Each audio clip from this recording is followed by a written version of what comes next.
തൊഴിലാളി മണ്ഡലം.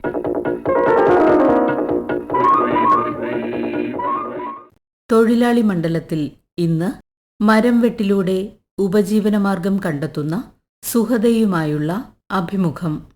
തൊഴിലാളി മണ്ഡലത്തിലെ ഇന്നത്തെ നമ്മുടെ അതിഥി മരം വെട്ടിലൂടെ ഉപജീവന മാർഗം കണ്ടെത്തുന്ന സുഹദയാണ്. അപ്പോ ആദ്യമായിട്ട് ചോദിക്കാനുള്ള ഒരു ചോദ്യം, എങ്ങനെയാണ് ഈ ഒരു ജോലിയിലേക്ക് വന്നത്? എനിക്ക് എത്തിപ്പെട്ടതെന്ന് പറഞ്ഞാൽ നമ്മുടെ ബാധ്യതകള്, പിന്നെ നമ്മളെ മക്കള് പെട്ടെന്നൊരു സുപ്രഭാതത്തിൽ ഇക്കാന്റെ മരണം നമ്മളെ മുന്നില് ഇപ്പോൾ നമ്മൾ ഒരിക്കലും വിചാരിച്ചില്ല. പിന്നെ പറഞ്ഞാൽ നമുക്ക് മുന്നില് ഒരുപാട് വഴികൾ ഞാൻ നോക്കി, ഒരുപാട് ആൾക്കാരെ മുന്നിൽ കൂടി നമ്മള് ജോലി ഉണ്ടോ, എന്തെങ്കിലും മാർഗം ഉണ്ടോ, എന്തെങ്കിലും ചെറിയ ചെറിയ ജോലി എന്തെങ്കിലും കിട്ടുമെന്നാണ്. അപ്പൊ അവരൊക്കെ പറഞ്ഞു ഇങ്ങനെ ഈ വിദ്യാഭ്യാസം ഇല്ലാത്ത കാരണം നമ്മൾ 8ാം ക്ലാസ് വരെ പോയിട്ടുള്ളൂ. അപ്പൊ 8ാം ക്ലാസ് പഠിച്ച ഒരാൾക്ക് എങ്ങനെ നമ്മൾ ജോലി തരിക എന്നുള്ള രീതിക്കാണ് എല്ലാവരും ഒരു സംസാരം. അപ്പോ പലയിടത്തുനിന്നും പോയി പലയിടത്തുനിന്നും ഈ ഒരു സംസാരത്തിൽ തന്നെ ഞാൻ ആകെ വിഷമായി. അപ്പൊ പിന്നെ ഞാൻ എന്തുകൊണ്ട് ഇക്കാന്റെ ഈ ഒരു ഇതിലേക്ക് ഇറങ്ങിക്കൂടാന്നുള്ള ആ ഒരു കാഴ്ചപ്പാടൊക്കെ എത്തി അങ്ങനെ ഇത് തെരഞ്ഞെടുത്തതാണ്. എന്ത് ജോലിയായിരുന്നു ഭർത്താവ് ചെയ്തുകൊണ്ടിരുന്നത്? ഭർത്താവ് മരം വെട്ടുകാരനായിരുന്നു. മരം മുറിക്കുക, ഏത് റിസ്ക് ഏറ്റെടുത്ത് ചെയ്യുന്ന ഒരാൾ തന്നെയായിരുന്നു. വേനൽക്കാലങ്ങളിൽ കിണർ ക്ലീൻ ചെയ്യുക, അതേമാതിരി കുളം വൃത്തിയാക്കുക, എല്ലാതും ഏറ്റെടുത്ത് ചെയ്യുന്ന ഒരു വ്യക്തി തന്നെയായിരുന്നു. ഏത് വർഷത്തിലാണ് അദ്ദേഹം മരണപ്പെടുന്നത്? അവര് 2024 മെയ് 29 മരണപ്പെട്ടത്. പക്ഷെ അടക്കം ചെയ്തത് 30 മെയ് 30 അടക്കം ചെയ്തത്. അദ്ദേഹത്തിന്റെ മരണത്തിന് ശേഷം ജോലി തേടി ഒരുപാടത്ത് പോയി എന്ന് പറഞ്ഞല്ലോ. അപ്പൊ അവസാനം ഇങ്ങനെ മരം വെട്ട് എന്ന് പറഞ്ഞ ഒരു ജോലിയിലേക്ക് വരാന്ന് ആരാണ് അങ്ങനെ നിർദ്ദേശിച്ചത്, അല്ലെങ്കിൽ എപ്പോഴാണ് അങ്ങനെ തോന്നിയത്? ആരും നിർദ്ദേശിച്ചതല്ല. എന്നോട് കുറെ ആൾക്കാര് നിനക്ക് അത് ചെയ്തൂടെ, ഇത് ചെയ്തൂടെ. നമ്മളൊരു താൽക്കാലിക കടയിൽ പോയിരുന്ന 250-300 രൂപ കിട്ടുള്ളൂ. എന്നെ സംബന്ധിച്ച് ആ ഒരു തുക വളരെ ചെറുതാണ്. കാരണം നമ്മളെ ബാധ്യതകൾ, നമുക്ക് മക്കളെ പഠിപ്പ്, കാര്യങ്ങളോ, വിദ്യാഭ്യാസം, ഇതൊക്കെ നമുക്ക് നോക്കുമ്പോൾ നമുക്ക് എവിടെ എത്തിപ്പെടാൻ പറ്റില്ല. 250 റുപ്യക്കൊക്കെ നമ്മളൊരു കടയിൽ പോയി നിൽക്കല്, 300 രൂപക്ക് ഒരു കടയിൽ പോയി നിൽക്കുക പറഞ്ഞാൽ അതുകൊണ്ട് എവിടെയും നമുക്ക് എങ്ങനെ പിടിച്ചു നിന്നാലും നമുക്ക് ഒരറ്റം കൊണ്ട് ഒരറ്റം വരെ മുട്ടിക്കാൻ പറ്റില്ല. പിന്നെ പറഞ്ഞാൽ ഇക്കാന്റെ ബാധ്യതകൾ ഒരുപാടാണ്. 10-9 ലക്ഷം റുപ്യോളം ബാധ്യതകളുണ്ട്. അതൊന്നും എന്നെ കൊണ്ട് തീർക്കാൻ പറ്റുന്നൊന്നും എനിക്കറിയില്ല. പക്ഷെ നമ്മള് എത്തിപ്പിടിക്കാൻ പറ്റുന്നതിൽ അപ്പുറം. അപ്പൊ പിന്നെ ഇതാവുമ്പോ നമുക്ക് ഫണ്ടും കാര്യങ്ങളും ഇറക്കണ്ട. ഇക്കാന്റെ എല്ലാ ടൂൾസുകളുണ്ട്, മരത്തെ കയറുന്നതും അതേമാതിരി മെഷീൻ വാളുകൾ, എല്ലാ സാധനങ്ങളും ഉണ്ട്. അപ്പൊ ഇക്കാന്റെ കൂടെ നടന്നിരുന്ന 2 ആൾക്കാരുണ്ട്, പത്മനാഭൻ പിന്നെ രമേശൻ എന്ന് പറഞ്ഞ ഒരാളും കൂടി ഉണ്ട്. അപ്പൊ ഞാൻ അവരോട് ചോദിച്ചു. അപ്പൊ അവരും പറഞ്ഞു ഓക്കെ, നമുക്ക് ചെറിയ പണികൾ നമുക്ക് ചെയ്യാം, നമുക്ക് ഇതന്നെ ഏറ്റെടുക്കാം, അതാകുമ്പോ ഫണ്ട് ഇറക്കണ്ട എന്നുള്ള രീതിക്ക് അങ്ങനെ ഞാനായിട്ട് തന്നെ മുന്നോട്ട് വന്നത്. പിന്നെ ഇക്കാന്റെ ഫാമിലിനോട് ചോദിച്ചു. ഇക്കാന്റെ ഫാമിലി റിസ്ക് പിടിച്ച പണിയാണ്, ആണുങ്ങളെ ചെയ്യാൻ ഭയക്കണ പണിയാണ്, എല്ലാവരും ശ്രദ്ധിക്കണം. നീ പോയിട്ട് എനിക്കൊന്നും എതിർപ്പില്ല, മക്കളെ നോക്കാനല്ലേ, നിനക്ക് നിന്റെ മക്കളെ ഭക്ഷണിക്കിടാനും നമുക്ക് നമ്മളെ നല്ല രീതിക്ക് കൊണ്ടുനടക്കാനും ഒക്കെ അല്ലേ, ആരെ മുന്നിൽ കൈ നീട്ടാണ്ട് തല ഉയർത്തി പിടിച്ച് നടക്കാനും ഇതിനൊക്കെ തന്നെയല്ലേ. അപ്പോ ഞാൻ വിചാരിച്ചു ഇതന്നെ ഏറ്റെടുത്ത് ചെയ്യാം. അങ്ങനെ ചെറിയ കാര്യങ്ങൾ ചെയ്തിട്ട് പിന്നെ നമുക്ക് മെല്ലെ മെല്ലെ പിടിച്ച് കയറാന്നുള്ള രീതിക്ക് തന്നെ ചെയ്തത്. ആക്ച്വലി ഇത് മരത്തിൽ കയറണമെങ്കിലേ അതൊരു പഠിക്കണമല്ലോ, മീൻസ് എങ്ങനെയാണെന്നുള്ളത്. അതെങ്ങനെ പഠിച്ചത്? അപ്പൊ അത് പിന്നെ ഇക്ക വർക്ക് ചെയ്യുമ്പോൾ ഞാൻ ഈ ഉച്ചഭക്ഷണമൊക്കെ കൊണ്ടു കൊടുക്കാൻ പോക്കുണ്ട്. അപ്പൊ ഈ ഉച്ചഭക്ഷണം നമ്മളെ ചുറ്റുവട്ടത്തൊക്കെയാണ്. ഇപ്പൊ ഈ കരിമ്പ, ഈ പാലക്കാട് ജില്ലേന്റെ ഉള്ളിലൊക്കെ ആണെങ്കിൽ ഞാൻ ഉച്ചഭക്ഷണം എത്തിക്കലുണ്ട്. ഭക്ഷണം കിട്ടാൻ പറ്റാത്ത സാഹചര്യത്തിൽ എന്നെ വിളിച്ച് ഇങ്ങനെ ഭക്ഷണം റെഡിയാക്കിയിട്ട് കൊണ്ടുപോകാം നമ്മളെത്തി. അപ്പൊ ആ ടൈമിൽ ഇക്ക ഇങ്ങനെ ടൂൾസ് വെച്ച് കയറുന്നത്, അതേമാതിരി മരം മുറിക്കണമൊക്കെ ഇങ്ങനെ നോക്കി നിൽക്കുമായിരുന്നു. പക്ഷെ അന്നൊന്നും നമുക്കറിയില്ലല്ലോ ഇങ്ങനെ ഒരു ജീവിതഘട്ടത്തിൽ നമ്മൾ ഇപ്പൊ അല്ലെങ്കിൽ നാളെ നമ്മൾ ഈ മാർഗത്തേക്ക് എത്തിപ്പെടുന്നുള്ളതൊന്നും നമുക്കറിയില്ല. അപ്പോ പിന്നെ ഇക്കാന്റെ ഒരു കൂട്ടുകാരനുണ്ട്, തൃശ്ശൂർ ഇരിഞ്ഞാലക്കുട ഉള്ളതാ.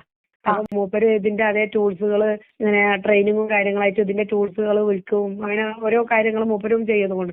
മൂപ്പരിക്ക് വിളിച്ചപ്പോ മൂപ്പര് ആദ്യം ഷോക്കാവുക ചെയ്തത്. കാരണം നമ്മളിങ്ങനെ ചെല്ലും അല്ലെങ്കിൽ ട്രെയിനിങ് ഇങ്ങനെ ഒരാൾക്ക് കൊടുക്കേണ്ടി വരും എന്നുള്ളത് ഒരിക്കലും പ്രതീക്ഷിച്ചിട്ടില്ലല്ലോ. ഇങ്ങനത്തെ ഒരു ഫീൽഡിക്ക് അത് നമ്മളെ കേരളത്തിൽ ആദ്യമായിട്ട് ഒരു ലേഡി ഇറങ്ങാന്ന് പറയുമ്പോൾ മരം മുറിക്കാൻ. അതെ. അപ്പൊ അദ്ദേഹത്തിന്റെ പേരെന്താണ്? മുസ്തഫ. അദ്ദേഹമാണ് ട്രെയിനിങ് തന്നത് അല്ലേ? അതെ അതെയാണ് ട്രെയിനിങ് തന്നത്. ഇങ്ങനെ ഇപ്പം ട്രെയിനിങ് തന്ന ശേഷം ആക്ച്വലി നേരത്തെ പറഞ്ഞ പോലെ തന്നെ സ്ത്രീകള് അധികം കടന്നു വരാത്ത, അല്ലെങ്കിൽ ആദ്യമായിട്ടൊരു സ്ത്രീ കടന്നു വരുന്ന ഒരു മേഖലയാണല്ലോ ഇത്. അപ്പോ മരം വെട്ടാൻ വേണ്ടി വിളിക്കാൻ ചിലർക്ക് മടി കാണുമല്ലോ, ഇങ്ങനെ എന്ന് വെച്ചാൽ ഒരു റിസ്ക് ഉണ്ട്, ഇനി എന്തെങ്കിലും പറ്റിപ്പോയാൽ എന്ത് ചെയ്യുന്നു. അപ്പൊ അങ്ങനത്തെ ഒരു ജോലി ആദ്യമായിട്ട് തന്നതാരായിരുന്നു, ഇങ്ങനത്തെ ഒരു ഇതിനു വേണ്ടി വിളിച്ചത്? ജോലി ഞാൻ ആദ്യമായിട്ട് പോയത് പറഞ്ഞ ഒരു ഡബ്ബർ നമ്മൾ ഈ കാറ്റത്തൊക്കെ മറിഞ്ഞു വീണ് കിടക്കൂലേ, അപ്പൊ ഈ ചേട്ടന്മാരാ വിളിച്ചത്. നമ്മളവിടെ കരിമ്പ പള്ളിപ്പടി സെമിത്തേരിന്റെ ബാക്കിൽ കുറച്ച് ചേട്ടന്മാര് താമസിക്കുന്നു. അവര് വിളിച്ചിട്ട് പറഞ്ഞു, പിന്നെ അവര് നമ്മളെ പള്ളിയിൽ ഖബർ കുഴിക്കണ ഒരാളുണ്ട്. അവര് മുഖേനയാണ് എനിക്ക് ആ ഫസ്റ്റത്തെ പണി കിട്ടിയത്. അതായത് മൂപ്പര് വന്നിട്ട് പറഞ്ഞു നിന്റെ മിഷിമാള് എനിക്കൊന്ന് തരുമോ ചോദിച്ചു. അപ്പൊ ഞാൻ പറഞ്ഞു എന്താ സംഭവം എന്താ ചോദിച്ചു. അപ്പൊ എന്നോട് പറഞ്ഞു ഇങ്ങനെ വിറക് മുറിച്ചു കൊടുക്കാനാണ് കുട്ടിയെ, വേറെ ആരും കിട്ടണില്ല അവർക്ക്, ഈ ഡബർ ഷീറ്റ് പൊളിക്കാനാണ് പറഞ്ഞു. അപ്പൊ ഞാൻ പറഞ്ഞു ഞാൻ പോകുന്നുണ്ട്, ഞാൻ ചില്ലറ പണിക്ക് ഞാൻ പോകുന്നുണ്ട്, നിങ്ങള് നമ്പർ തരും, ഞാൻ വിളിച്ചു പോയിക്കോളൂ. അങ്ങനെ ഞാൻ ടൂൾസ് മിഷീമാളും ടൂൾസൊക്കെ എടുത്തിട്ട് പിന്നെ പറഞ്ഞു. അപ്പൊ ഞാൻ അത് വണ്ടി കയറ്റി, നമ്മൾ സ്കൂട്ടിയാണ് ഉപയോഗിക്കുന്നത്, സ്കൂട്ടിയിൽ കയറ് പിന്നെ ഈ മിഷീമാള് ഓയില് പെട്രോളും ഒക്കെ കയറ്റി നമ്മൾ അവിടെ പോയി സെൻറ്ററിന്റെ ബാക്കിൽ പോയി. അപ്പോ അവിടെ പോയപ്പോ ഇത് 4 മരം, അതായത് 2 പ്ലാവ് 2 ഡബ്ബർ അങ്ങനെയൊന്നും, 2 ഉണക്കി 2 പച്ചമരം കാറ്റത്ത് വീണത്. അപ്പൊ അത് ഫുള്ള് കഷ്ണങ്ങളാക്കി കൊടുത്ത്. അപ്പൊ അന്ന് നമ്മള് ജോലിക്ക് പോയിട്ട് അന്ന് എന്റെ കയ്യിൽ ഒരു 10,500 റുപ്യോളം എന്റെ കയ്യിൽ കിട്ടിയപ്പോ നമ്മൾ അധ്വാനിച്ച പൈസ നമുക്ക് കിട്ടുമ്പോ അതിന്റെ ഒരു എന്താ പറയാ സന്തോഷം അത് വേറെ. അതെ, നമ്മള് അധ്വാനിച്ചിട്ട് നമ്മളെ മക്കളെ നോക്കാരെ മുന്നിലും കൈ നീട്ടാണ്ട് നമ്മളെ മക്കളെ നോക്കുക എന്ന് പറഞ്ഞ ഏറ്റവും വലിയൊരു സന്തോഷം തന്നെയാണ് ഫസ്റ്റിൽ എനിക്ക് കിട്ടിയ തുക എന്ന് പറയുന്നത്. പിന്നീടുള്ള ജോലി എങ്ങനെയായിരുന്നു, അല്ലെങ്കിൽ അങ്ങനെ വിളിക്കുന്നതൊക്കെ പിന്നെ എത്രത്തോളം ഇപ്പൊ കിട്ടിക്കൊണ്ടിരിക്കുന്നു, അതിനെ പറ്റി ഒന്ന് പറയാമോ?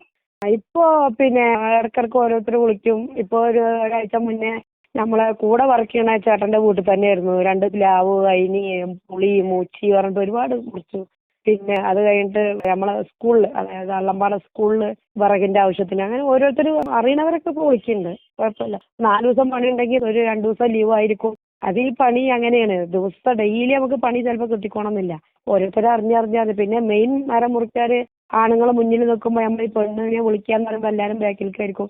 പിന്നെ നമ്മളിങ്ങനെ ചെയ്തുകൊണ്ട് ഇങ്ങനെ വരുന്നതേ ഉള്ളൂ. നമ്മൾ 3 പേര്, കാരണം പപ്പേട്ടനായാലും രമേശനായാലും ഞങ്ങൾ 3 പേരും ഇങ്ങനെ, അവരാദ്യം ഇക്കാന്റെ കൂടെ ഫീൽഡിൽ 5-8 വർഷം ഉണ്ടായിരുന്നതാ. ഞാനിപ്പോൾ ഇപ്പൊ ഈ 1.5 മാസമായിട്ടല്ലേ നമ്മൾ ഇതിലേക്ക് ഇറങ്ങിയിട്ടുള്ളൂ. അപ്പൊ എന്താണെങ്കിലും പക്ഷെ പതുക്കെ പതുക്കെ ഇങ്ങനെ കിട്ടി തുടങ്ങിയിട്ടുണ്ടല്ലേ?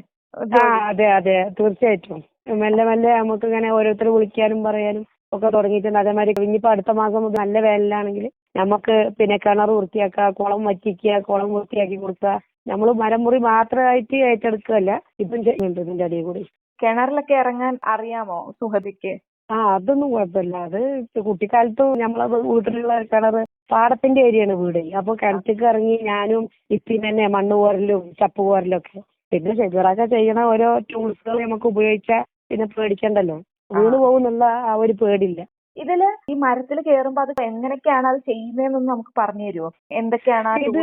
നമുക്ക് ഇതിന് ബെൽറ്റ് ഉണ്ട്, സേഫ്റ്റി ബെൽറ്റ് പറയും. പിന്നെ ഇതിന്റെ ഷൂവില് ഇതിന്റെ ഒരു ടൂൾസ് ഉണ്ട്, നമ്മളെ യാലി പോലെയാണ് ഇതിന്റെ ടൂൾസ്. അത് നമ്മൾ ഈ മരത്തിൽ കുത്തിയിട്ടാ കയറുക. അതായത് തളപ്പിൽ നമ്മൾ തെങ്ങ് കയറുമ്പോ തളപ്പ് ഉപയോഗിച്ചിട്ടല്ലേ കയറുന്നത്.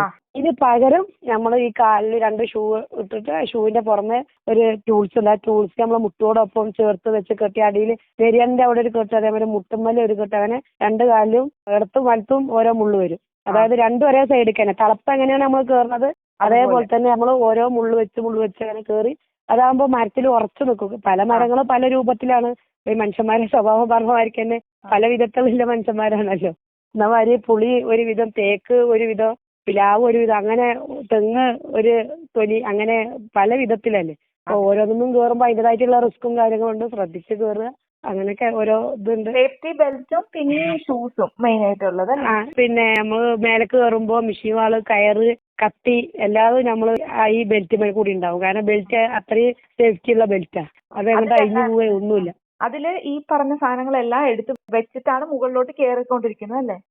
അതെ അതെ അതെ. മരം മുറിക്കുമ്പോൾ ആക്ച്വലി നല്ല വണ്ണമുള്ള മുകളിൽ തന്നെ നിന്നുകൊണ്ട് തന്നെ ആ ഒരു കാലിന്റെ ഷൂസിന്റെ ഒക്കെ ഉറപ്പിലാണോ കട്ട് ചെയ്തോണ്ടിരിക്കുന്ന ഒരു ഇതിലേക്ക്? അതെ അതെ അതെ. മേലെ നടു മുറിക്കാനുള്ളത് ഇതുവരെ നമുക്ക് കിട്ടിയിട്ടില്ല. നമുക്ക് കൊമ്പറക്കാനുള്ളതൊക്കെ കിട്ടിയിട്ടുള്ളൂ. അത് നമ്മൾ വെട്ടുകത്തി ഉപയോഗിച്ചിട്ട് തന്നെ മേലെ കയറാറുള്ളൂ. കാരണം മേലെ പോയിട്ട് നമ്മള് വാള് ഷാർട്ട് ചെയ്യാൻ പറഞ്ഞാൽ ഒത്തിരി റിസ്ക് ഉള്ള കാര്യമാണ്. നമ്മൾ ശ്രദ്ധിക്കണമല്ലോ പണിയില്ലേ.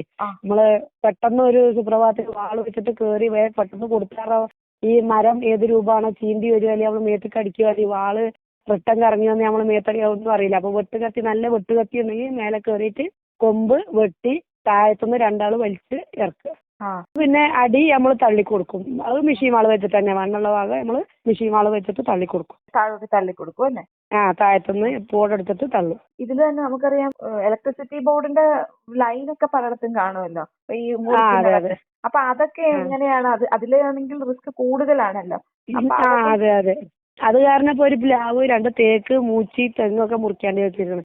കാരണം അത് ലൈനിന്റെ സൈഡിൽ കൂടി, അപ്പൊ അത് ലൈൻമാൻമാർ വന്ന് കമ്പി അഴിക്കണം, എന്നാലേ നമുക്ക് ചെയ്യാൻ പറ്റും. അതായത് നമ്മൾ റിസ്ക് പിടിച്ച് കഴിയുമ്പോൾ കയറി ഇത് അവിടെ വല്ല ചില്ല എന്തെങ്കിലും കൊണ്ടിട്ടുണ്ടെങ്കിൽ അത് നമുക്കും അബദ്ധമാണ്, കൂടെ ഉള്ളവർക്കും ബുദ്ധിമുട്ടാണ്.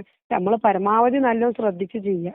എല്ലാവരും ഇത് ഇന്ന ആണ് പെണ്ണ് ചെയ്യാൻ പാടില്ല, ഇന്നേ ചെയ്യാൻ പാടുമോ, ഏതൊരു പണിക്കും അതിൻ്റെതായിട്ടുള്ള റിസ്ക് ഉണ്ടല്ലോ. അതെ, തീർച്ചയായിട്ടും. എല്ലാവർക്കും ചെയ്യാം, നമുക്ക് മനക്കരുത്തുണ്ടെങ്കിൽ എന്തും ചെയ്യാന്നല്ലോ. ഇതില് തന്നെ ചോദിക്കുന്നത്, ഒരു ദിവസം ആക്ച്വലി ജോലിക്ക് പോകുമ്പോ എത്ര രൂപ ഒക്കെ നമുക്ക് കിട്ടും ജോലിക്ക്? അതില് നമുക്ക് ചെറിയ ഒരു തെങ്ങ് മുറിക്കാൻ പോയ ഒരൊറ്റ തെങ്ങാണെങ്കിൽ ഒരു 2000 രൂപ അങ്ങനെയൊക്കെ കിട്ടുള്ളൂ. കാരണം 1500 റുപ്യ അങ്ങനെ. അതിൽ ഞങ്ങൾ 2 പേരുണ്ടെങ്കിൽ നമുക്ക് എണ്ണ പൈസ, അതേമാതിരി മോട്ടർ, കാരണം 2 പേര് വേണം. കാരണം ചിലപ്പോൾ നമ്മൾ തെങ്ങ് തള്ളാനോ അല്ലെങ്കിൽ ഇടമുറിച്ച് തള്ളാനൊക്കെ ഉണ്ടെങ്കിൽ 2 പേരും ഒപ്പം വേണം. നമ്മൾ പിന്നെ ഈ പാവപ്പെട്ടവരോടൊന്നും അങ്ങനെ പൈസ പറഞ്ഞ് കണക്ക് പറഞ്ഞ് മേടിക്കാൻ പാടില്ലല്ലോ. അവർക്കും നമ്മളതായിട്ടുള്ള ബുദ്ധിമുട്ടും കാര്യങ്ങളൊക്കെ ഉണ്ടാവുമല്ലോ. ഇതില് തന്നെ ഇപ്പൊ മുറിച്ചതിൽ ഏറ്റവും റിസ്ക് എടുത്ത് മുറിക്കേണ്ടി വന്ന മരം ഏതായിരുന്നു? അത് ഓർമ്മയുണ്ടോ ആ സന്ദർഭം? അത് ഇവിടെ മറ്റേ നമ്മൾ പറഞ്ഞില്ലേ അച്ഛൻ്റെ പേരുള്ള പത്മനാഭൻ എന്ന അച്ഛന്റെ വീട്ടിൽ തന്നെ ആയിരുന്നു പുളി മുറിച്ചിട്ടുണ്ടായിരുന്നത്. അത് കുറച്ച് റിസ്ക് പിടിച്ചിട്ട് തന്നെ ഞങ്ങൾ ചെയ്തത്, കാരണം മുറിച്ച് തള്ളണമായിരുന്നു അത്. അത് ഹൈറ്റ് കൂടുതലായിരുന്നു. എന്താണായിരുന്നു ഹൈറ്റ് കൂടുതലുണ്ടായിരുന്നു. അത് പ്ലാവായാലും അതേമാതിരി അയിനി പിന്നെ പുളി ഒക്കെ നല്ല ഹൈറ്റ് ഉണ്ടായിരുന്നു. പിന്നെ ഇപ്പൊ പറഞ്ഞു, ഒരു ആണാണെങ്കിലും പെണ്ണാണെങ്കിലും ഈ മേഖലയിൽ ഏത് മേഖലയും എല്ലാരെ കൊണ്ടും പറ്റും മനക്കരുത്തുണ്ടെങ്കിൽ തീർച്ചയായിട്ടും. അതുപോലെ തന്നെ ഇനി എന്താണ് മുന്നോട്ടുള്ള ഒരു പദ്ധതിയൊക്കെ, എന്തൊക്കെ ചെയ്യണം, അല്ലെങ്കിൽ കുറച്ചും കൂടി നമ്മുടെ ജോലി കൂടുതൽ പ്രൊഡക്റ്റീവ് ആക്കാൻ എന്തൊക്കെ ചെയ്യണമെന്നാണ് ആലോചന? മുന്നോട്ടുള്ളത് പറഞ്ഞാൽ നമ്മള് കാലാകാലം ഈ പണി തന്നെ ചെയ്ത് ജീവിക്കുന്നുള്ളത് നമുക്ക് ഉറപ്പൊന്നുമില്ല. ചിലപ്പോ ഈ പണി കുറച്ച് കമ്മിയായാൽ നമ്മൾ വേറെ എന്തെങ്കിലും പണി എന്തെങ്കിലും നോക്കിയാൽ വല്ല കിണറോ കുളോ അങ്ങനെ എന്തെങ്കിലും എന്താണോ കിട്ടുന്നത് അതിനൊക്കെ പോവാൻ ഞങ്ങൾ 3 ആളും റെഡി. നമുക്ക് ജബീറാക്ക പോയതിന്റെ ശേഷം അതായത് ഇക്ക പോയതിന്റെ ശേഷം അവരെ കുടുംബം വർഷത്തിൽ 2 ആളും ഭയങ്കര ബുദ്ധിമുട്ട്, നമ്മളും ബുദ്ധിമുട്ടിലാണ്, നമ്മളെ മക്കളും ഇടങ്ങാറാണ്. അതെ, അദ്ദേഹം വിട്ടുപോയതിനു ശേഷം എല്ലാവരുടെയും ഒരു ഉത്തരവാദിത്വം അല്ലെ, അത് ഏകദേശം സ്വന്തം ഇതിലാണല്ലേ, സ്വന്തമായിട്ട് ഇപ്പൊ നോക്കുന്നത്. അതെ അതെ അതെ. പിന്നെ നമ്മുടെ ഈ പരിപാടി കേട്ടുകൊണ്ടിരിക്കുന്ന എല്ലാരോടുമായിട്ട് എന്താണ് പറയാനുള്ളത്? എന്താന്ന് വെച്ചാ നമുക്ക് സമൂഹത്തിന്റെ മുന്നിൽ നമ്മളെ മക്കളും കൊണ്ട് ആരെ മുന്നിലും കൈനീട്ടാണ്ട് ജീവിക്കണം എന്നുണ്ടെങ്കിൽ നമ്മള് ധൈര്യത്തോടെ തന്റെ ഇടത്തോടെ എന്ത് പണിയും ചെയ്യാൻ നമുക്ക് ആരോഗ്യമുള്ളിടത്തോളം നമ്മളെ മക്കളായാലും നമ്മളായാലും ആരെ മുന്നിലും കൈനീട്ടാണ്ട് സുഖമായിട്ട് ജീവിക്കാനുള്ള എന്തെങ്കിലും ഒരു തൊഴിൽ. ഇന്ന പണി ഇത് ആറിനെ ചെയ്യാൻ പാടുള്ളൂ, അല്ലെങ്കിൽ ഇത് റിസ്ക് പിടിച്ച പണിയൊക്കെ നമുക്കറിയാം. എന്നാൽ പോലും ഞാൻ പിന്നെ ഇറങ്ങിയത് അവനെന്റെ മക്കളെയും കൈ പിടിച്ചിട്ട് എവിടെയും പോകരുത് എന്നുള്ള ചിന്താഗതിയിലാണ്. നമ്മളാരെ മുന്നിൽ കൈനീട്ടിയെന്നുള്ള ഒരു പരാതി പരിഭവം നമുക്ക് പിന്നീട് മക്കൾക്ക് തോന്നരുത് ഞങ്ങളെ ഇപ്പല്ലാഞ്ഞിട്ടാണ്, അല്ലെങ്കിൽ ഞങ്ങളെ കൂടെ മറ്റുള്ളവരില്ലാഞ്ഞിട്ടാണ് എന്റെ അമ്മക്ക് ഇങ്ങനെ ചെയ്യേണ്ടി വന്നു, അതൊന്നും തോന്നരുത്. നമുക്ക് തന്റെ ഇടത്തോടു കൂടി ഇറങ്ങാം, നമ്മള് കുറച്ച് ശ്രദ്ധിക്കണം എന്ന് മാത്രം. അതെ അതെ, ഇപ്പൊ പറഞ്ഞല്ലോ ആദ്യമായിട്ട് സുഹൃത്ത് ഇതിലോട്ട് വരുമ്പോ ആ ഒരു സമയത്ത് കുറച്ച് ആളുകൾ ഇങ്ങനെ തരുവോ തരില്ലേ അങ്ങനത്തെ ഒരു പെൺകുട്ടി ആയതുകൊണ്ട് അല്ലെങ്കിൽ സ്ത്രീ ആയതുകൊണ്ട്, അപ്പൊ ഇത് കേട്ടുകൊണ്ടിരിക്കുന്ന സ്ത്രീകളോടായിട്ട് പ്രത്യേകിച്ച് എന്തെങ്കിലും പറയാനുണ്ടോ? സ്ത്രീകളോട് പറഞ്ഞാൽ ഞാനൊരു സ്ത്രീയാണ്, നമുക്കറിയാം കുടുംബം എത്ര കഷ്ടപ്പെട്ടിട്ടാ പോണെന്നുള്ളത്. പിന്നെ അവരോട് പറയാനുള്ളത് നല്ല വിധത്തില് നമ്മളെ മക്കളെ നല്ല സ്ട്രോങ് ആയിട്ട് തന്നെ ഇറങ്ങുക. ഇവിടെ സ്ത്രീകൾക്കും വേണം ജീവിക്കുക, പുരുഷന്മാർക്ക് മാത്രം ജീവിച്ചാൽ പോരല്ലോ. നമുക്കും ഉണ്ടല്ലോ കുടുംബം കുട്ടികളും പറഞ്ഞിട്ട് സുഖമായിട്ട് ഇറങ്ങുക. എന്ത് പണികളും ഇപ്പൊ അതാ കിണർ പോയിക്കണു കുടുംബശ്രീയില് പെണ്ണുങ്ങള്, അതേമാതിരി തെങ്ങുമൊക്കെ വരണു ചില ചേച്ചിമാര്. അതൊക്കെ അവനവന്റെ ബാധ്യതകൾ മൂലമാണ്, അവരൊന്നും കുറ്റപ്പെടുത്തിയിട്ട് കാര്യമില്ല. അവർക്കും ജീവിക്കണ്ടേ, അവർക്കും മക്കളുണ്ട്, കൂട്ടുകുടുംബങ്ങളൊക്കെ ഉണ്ടാവും. പക്ഷെ ആരുണ്ട് പറഞ്ഞിട്ടും കാര്യമില്ല, നമുക്ക് നമ്മളെ നമ്മളെ മക്കൾക്കുള്ളൂ. അത് സ്ട്രോങ് ആയിട്ട് നിൽക്കുക, ആര് തളർത്ത 100-95% നമ്മളെ തളർത്താനുള്ള ആൾക്കാരുണ്ടാവും, അതിലൊരു 1% ആളെ നമ്മളെ കൈപിടിച്ച് ഉയർത്താൻ ഉണ്ടാവുള്ളൂ. അപ്പൊ എന്താണെങ്കിലും ഇത്രയും സമയം നമ്മളോടൊപ്പം ചേർന്ന് ഈ കാര്യങ്ങളൊക്കെ പറഞ്ഞു തന്നതിന് പ്രത്യേകം നന്ദി അറിയിക്കുകയാണ്. Thank you so much. Thank you. തൊഴിലാളി മണ്ഡലത്തിൽ ഇതുവരെ കേട്ടത് മരം വെട്ടിലൂടെ ഉപജീവനമാർഗം കണ്ടെത്തുന്ന സുഹദയുമായി സെവിൽ ജിഹാൻ നടത്തിയ അഭിമുഖം. നിർവഹണ സഹായം സുനിത ആനന്ദ്.